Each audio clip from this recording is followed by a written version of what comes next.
भारत में बांग्लादेश की हसीना अच्छी लगती है, हिंदुस्तान का हुसैन भाई अच्छा नहीं लगता।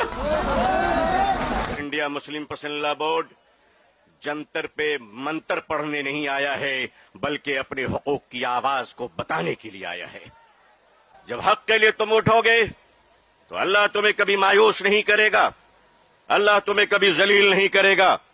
ऐ रोजेदारों के अजीम मजमे आए मुसलमानों, आप आज ये बता दीजिए कि जिस तरह इफ्तार में वक्त से पहले आप गिलास शरबत की पिया नहीं करते, उसी तरह मजमे आम में भी अपने डिसिप्लिन को कभी तोड़ा नहीं करते। लेकिन आपको ये बता देना चाहते हैं, हमें यहां लड़ने या हुकूमत को धमकाने या किसी समुदाय विशेष को ललकारने के लिए नहीं आए हैं, बल्कि जंतर मंतर पर लोकतंत्र और संविधान में दिए गए अपने अधिकार के रक्षा के लिए आए हैं।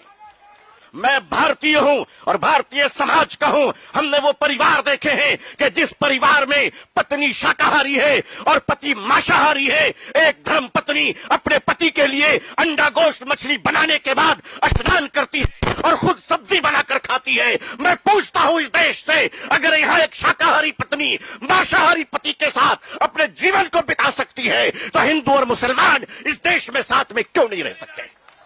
लेकिन अजीजान मिल्लत, माननीय प्रधानमंत्री जी कहा करते हैं कि हमारे जमाने में जब हम बचपन में थे तो ईद के रोज हमारे घर में खाना नहीं बनता था, पड़ोसी मुसलमान खाना भेजता था।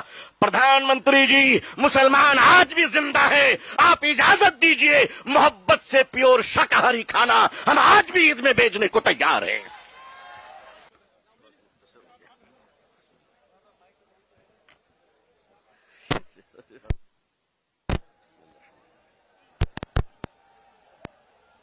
अस्सलामु अलैकुम व रहमतुल्लाहि व बरकातुहू।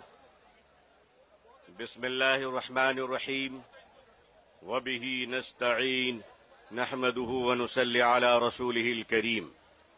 All India Muslim personal law board के मुअज़्ज़ज़ सदर जनाब फ़क़ीहुल असर हजरत मौलाना खालिद सैफुल्लाह रहमानी साहब, बोर्ड के मुअज़्ज़ज़ जनरल सेक्रेटरी हजरत मौलाना शाह फजलुर रहीम मुजद्दिदी साहब की क़यादत में all India Muslim personal law board Jantar पे मंतर पढ़ने नहीं आया है, बल्कि अपने हुकूक की आवाज को बताने के लिए आया है।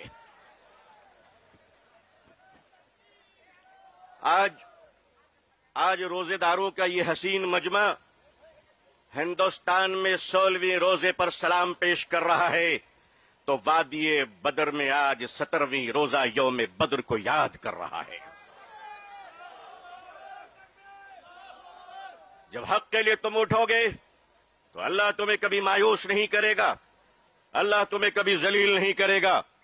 ऐ रोजेदारों के अजीम मजमे आए मुसलमानों, आप आज ये बता दीजिए कि जिस तरह इफ्तार में वक्त से पहले आप गिलास शरबत की पिया नहीं करते, उसी तरह मजमे आम में भी अपने डिसिप्लिन को कभी तोड़ा नहीं करते।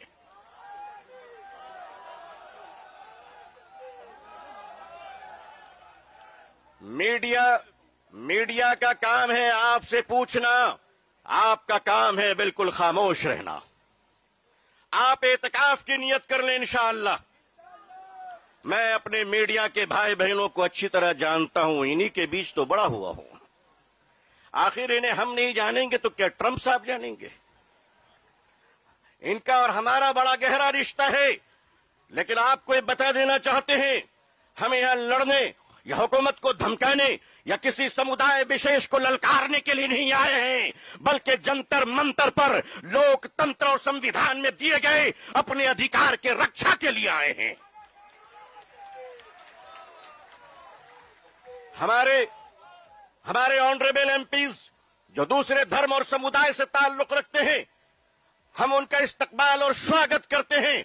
मैं उस देश का रहने वाला हूं, मैं भारतीय हूं और भारतीय समाज का हूं। हमने वो परिवार देखे हैं कि जिस परिवार में पत्नी शाकाहारी है और पति मांसाहारी है, एक धर्म पत्नी अपने पति के लिए अंडा गोश्त मछली बनाने के बाद स्नान करती है और खुद सब्जी बनाकर खाती है। मैं पूछता हूं इस देश से, अगर यहां एक शाकाहारी पत्नी मांसाहारी पति के साथ अपने जीवन को बिता सकती है, तो हिंदू और मुसलमान इस देश में साथ में क्यों नहीं रह सकते।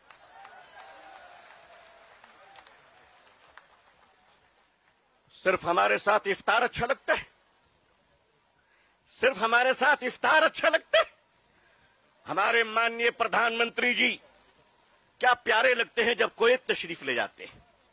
हम तो कहते प्रैक्टिसिंग मुसलमान देखना है तो वो तस्वीर देख लो। अगर आपको प्रैक्टिसिंग मुसलमान देखना है, आपको अगर प्रैक्टिसिंग मुसलमान देखना है तो पॉलिटिकल पार्टी में इफ्तार देख लीजिए, कितने प्यारे प्यारे हसीन और जमील मुसलमान नजर आते हैं। लेकिन अजीजान मिल्लत, माननीय प्रधानमंत्री जी कहा करते हैं कि हमारे जमाने में जब हम बचपन में थे तो ईद के रोज हमारे घर में खाना नहीं बनता था, पड़ोसी मुसलमान खाना भेजते था।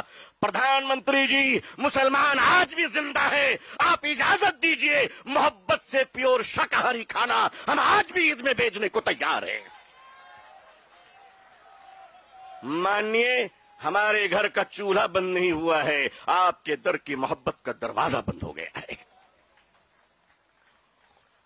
All India Muslim personal board अपने बुजुर्गों की क़यादत में यहां आया है। हमने पढ़ा था कि शेखुल इस्लाम सर पे कफन लेकर जाया करते थे। हमने पढ़ा था कि शेखुल हिंद कफन लेकर जाया करते थे। हम मानते हैं हमने उन बुजुर्गों को नहीं देखा, मगर उन बुजुर्गों की निस्बतों से मुंसलिक ये चश्मो चराग की हिफाजत कर लो मुसलमानों। मुसलमानों, आज अपनी क़यादत की हिफाजत कर लो और क़यादत पर एतमाद कर लो। इंशाअल्लाह याद रखना, हम इस्लाम की भी हिफाजत करेंगे। ऐ देश हिंदुस्तान, हम तेरी भी हिफाजत करेंगे। मैं अपने प्रशासन से कहना चाहता हूं, पुलिस डिपार्टमेंट से, हम आपके ही भाई बहन हैं, हम आपके ही समुदाय और समाज से आते हैं। आप हमारे हैं, हम आपके हैं। आज हम हैं, कल नहीं रहेंगे। देश है और देश रहेगा इंशाअल्लाह। औकाफ, ये जो वक्फ की जमीनें हैं, ये बिलीवर्स की चैरिटी है, ये मुसलमानों के बुजुर्गों ने चैरिटी की है, और ये देश की जमीनें देश में रहेंगी और देश ही के काम आएगी। मैं जेपीसी को सिर्फ इतना कहता हुआ जाना चाहता हूं कि आपने बड़ी नाइंसाफी से काम लिया है, बड़ी नाइंसाफी से काम लिया है। आप जिस तरह स्टेक होल्डरों को छोड़कर नॉन स्टेक होल्डरों से बात कर रहे थे, मुझे तो डर लग रहा था कि भारत के बाद शायद आप श्रीलंका जाने वाले हैं। वहां पूछने वाले हैं लोगों से कि बताओ आप नेपाल जाने वाले हैं क्यों? भारत में बांग्लादेश की हसीना अच्छी लगती है, हिंदुस्तान का हुसैन भाई अच्छा नहीं लगता? नहीं अच्छा लगता? आखिर हम आपके हैं, आप हमारे हैं। आइए हम देश को एक पावरफुल शक्ति बनाएं, भारत को एक गौरवशाली देश बनाएं। हिंदुस्तान जिंदाबाद,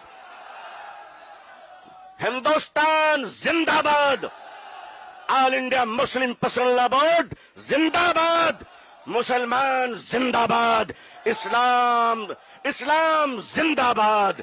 बहुत बहुत शुक्रिया, बहुत बहुत शुक्रिया। अस्सलाम वालेकुम रहमतुल्लाह।